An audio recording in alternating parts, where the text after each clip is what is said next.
invite you and JB to make a few comments. Yes.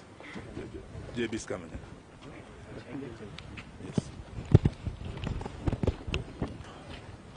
So you let us know when you are ready.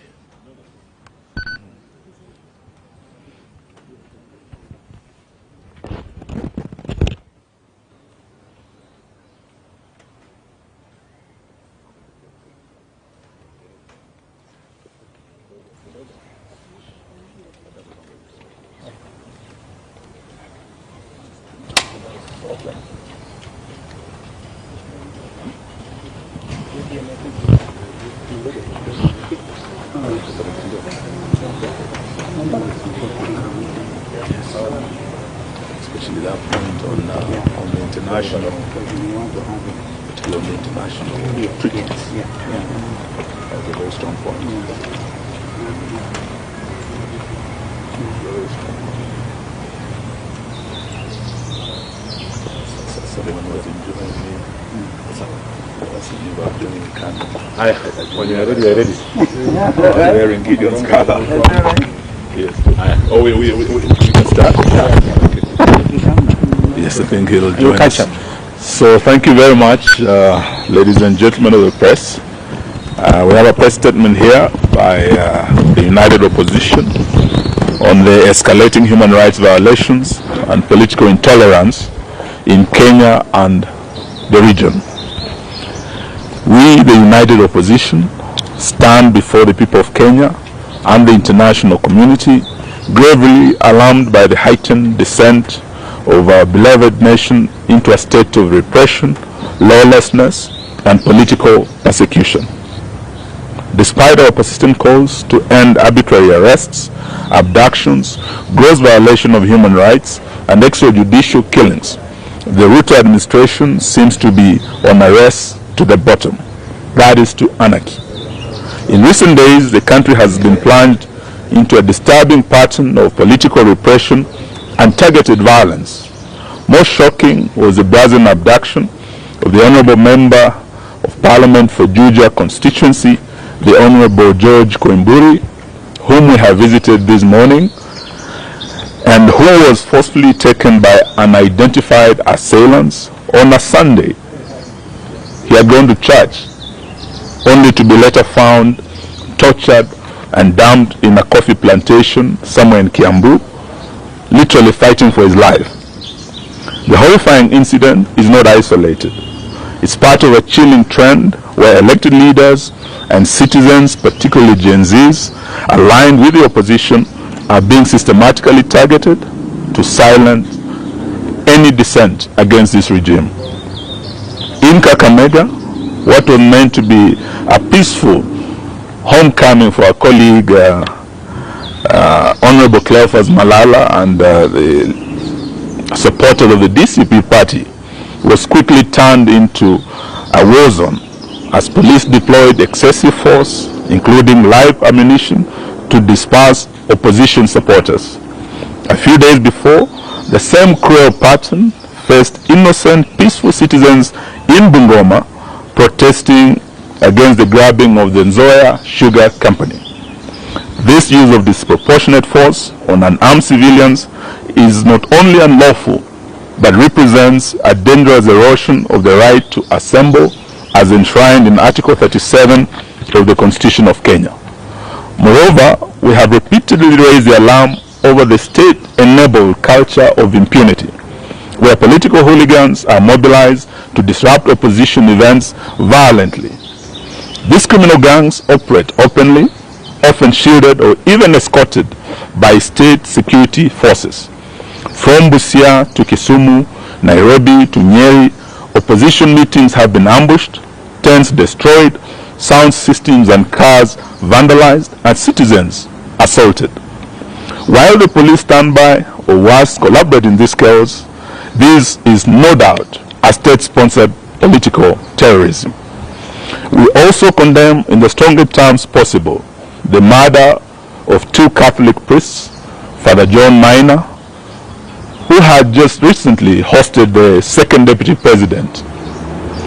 We also condemn the death and murder of Father Alois Cherue Bet, who had also been paid a visit by DCI officers, only to be murdered shortly thereafter. We are in solidarity with the Catholic Church in demand for justice and holding to account those responsible for these heinous crimes. These violations are not only gross violation of the Kenyan Constitution, but also a violation of the African Charter on Human and People's Rights and other international rights statutes, including the Universal Declaration of Human Rights 1948, to which Kenya is a signatory, the International Convention on Civil and Political Rights, ratified by Kenya as far back as 1972, the African Charter on Human and People's Rights, which enshrines the right to liberty, assembly, and freedom of expression. These legally binding instruments obligate the state to protect, not to persecute, any of its citizens without exception. We are deeply disturbed by the growing role of private sector enablers in this crackdown. We call out telecommunication companies, in particular Safaricom, which may have turned a blind eye, or worse, actively collaborated with the regime in surveilling, tracing, aiding, and abducting of these citizens. We demand that they publicly account for the data they provide to security agencies and affirm their commitment to protecting the rights and privacy of their customers. We equally put on notice all political and business elites, those who fund the goon squads, those who lobby for the maintenance of tyranny, and those in the diplomatic community who remain silent as Kenya burns. History will remember your complicity. To the Kenyan people, we say, do not be silenced. The repression we face today is not just about politics. It's about the very soul of our nation. When voices are muted through fear, when leaders are abducted in broad daylight, and when bullets are fired at peaceful gatherings, the silence of one becomes the silence of all. We urge every citizen, civil society groups, religious leaders, and international allies to stand in solidarity with us in demanding, one, an immediate cessation of politically motivated violence and abductions, enforced disappearances, and extrajudicial killings. Two, accountability for the telecoms and private actors enabling illegal surveillance, tracking, and data breaches. Three, an end to state-backed disruption of peaceful political assemblies. Four, the protection of constitutional rights, including the freedom of assembly, association, expression, and political participation.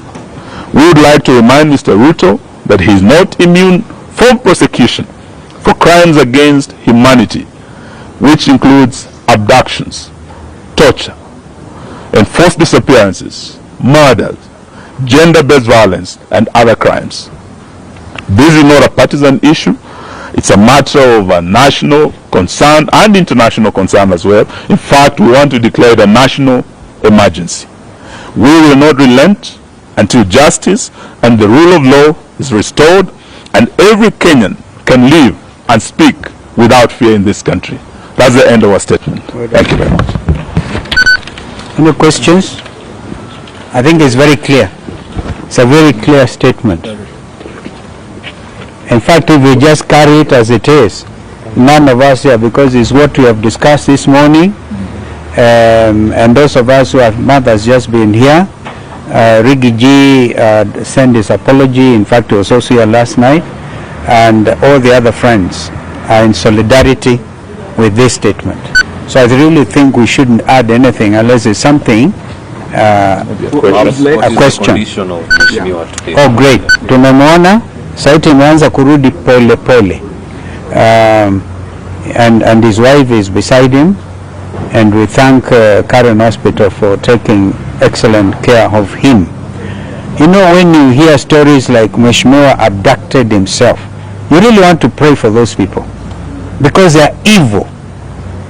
You see the tattered clothes and things, he's lucky to be alive.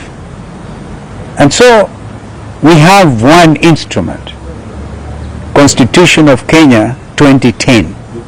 And all public officers, from William Ruto to the police constables, must know that be held accountable